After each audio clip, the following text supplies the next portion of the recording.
all I'm saying. Social media. So what I want you to do is go sign up for all of these. There are so many social media sites, and like we talked about earlier, they're popping up constantly. There's the new hot ones and all that. But what it really boils down to is that it's really pretty much the same. There's the big three, and that's what I would focus on. How many people think that they would say that they're pretty savvy when it comes to social media? Pretty savvy. Yeah, I'm not going to test you on it. I'm not going to pull up your LinkedIn profile here. Okay, so there's a lot of you that still don't, and that's, I mean, there's actually more people in here probably because we're in the industry that we're in. There's probably more people that are saying that they're savvy than typically you see.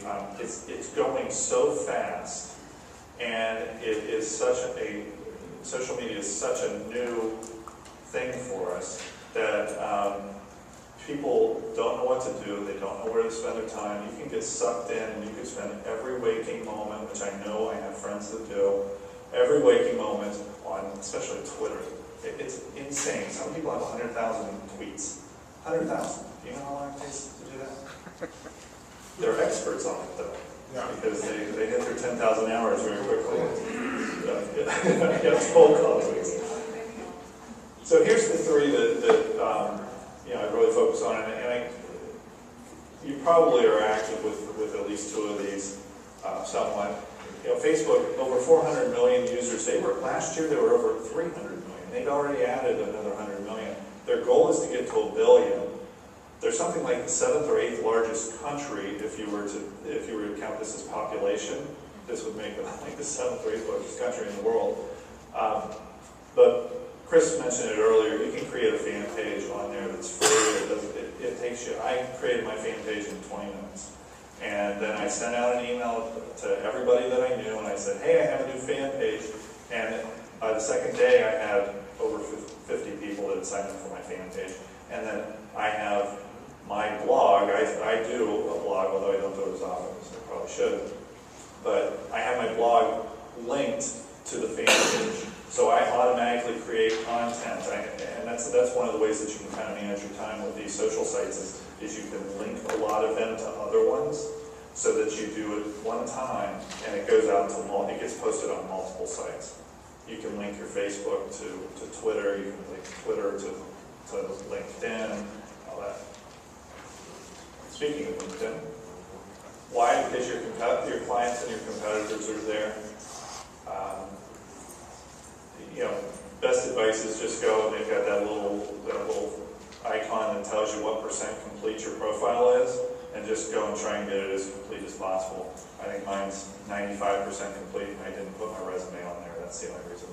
It's not 100% complete. But go on there, make it complete. And here's why. Because more and more, when people want to check into you, they check your LinkedIn profile. So they check your LinkedIn profile, they check your website. And so you want to make sure that you have something that's on there that is professional, that is well maintained, and that really tells your story quickly. And there's a lot of debate over whether or not to put your picture on it. I put my picture on there, probably because I paid for my headshot. So no, because I just want to have an association with it, and I'm not going out and interviewing for a job or anything like that. So which might be a reason why not to put it. One thing that Greg Dorsey did is, I don't know if you guys know, is in your last name, if you put your phone number in there, people will call you. I had 3 phone calls unsolicited. One was another head on it. I would do some splits. I had two candidates call me. One of the candidates went for 4th interview for the job on hold. So it actually is a free resource that can be very, very, very good. Yeah, you see that more and more people are putting as much detail, where it used to be people were hiding all their detail. Yeah. Now people are putting more and more to try and make connections easy. And then lastly, Twitter. Does anybody Twitter? Anybody tweet? 2 people. That's it. Is anybody else even on Twitter? I set up an account, but I never used it. You know it's free. I know. Okay. It's scary. Yeah, you can tweet or vice versa, yeah. You can attach it to LinkedIn, you can attach it to Facebook. Sean? Tom, you were talking about linking everything together. There's something called ping.fm, and you can link all of your social media sites together so that when you make your whatever comment you want out of Ping, it spreads them out to all of them. Yeah. What is it, Ping? P-I-N-G? Yep, ping.fm. Darcy, how much time do you spend maintaining this stuff each week? I spend very little. I don't tweet a lot. I mean, if I tweet twice in a day, that's a busy day for me.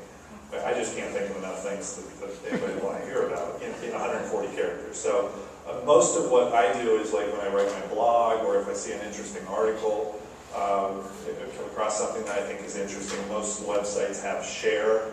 In fact, the OSSA registration site has share on it, and so several of my tweets were, hey, the conference is coming up, go here to register, or whatever. Or this is an interesting article, those types of things. But you know, my LinkedIn, I spent a couple hours getting it set up. I spent on Facebook. I'm not on Facebook all the time. I mean, I really look at that as more of a personal website, and then I have the fan page that is business. But that's all generated from other stuff that I do. So I don't change that at all. So once these are all set up, if I spend 2 hours a week on them, I mean, unless I'm prospecting on LinkedIn, you know, if I'm prospecting on LinkedIn, I'll do it. And I have about 600 contacts on LinkedIn right now. My goal is to get to 1,000 by the end of the year. I only connect with people I know. I'm not one of those people that goes out and connects with every single person. But the nice thing is you keep going to that people you might know, and I will do that. If I spend it, the majority of my time is probably doing that, checking out people you might know, and just reconnecting with them. And it's amazing after a while that it seems to know everybody. You probably know this person just because of all the other people you're connected to. Oh, and for Twitter, HR people love Twitter. It's not universal, but I can tell you that there's a huge HR community out there on Twitter. And I have connected with a lot of them. And the great thing about Twitter is that if you don't let it consume you, it can be very effective for meeting people you otherwise would never have met and communicated with. And you can be very targeted on it. And what I did was, I have a friend that's director of HR for a company down in Cincinnati, and he is very, very well connected.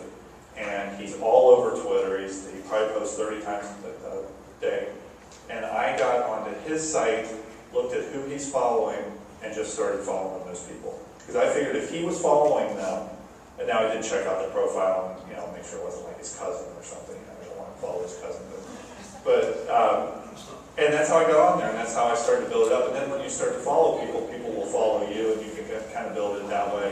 And it just opens you up to a whole new group of people that you never would have come across.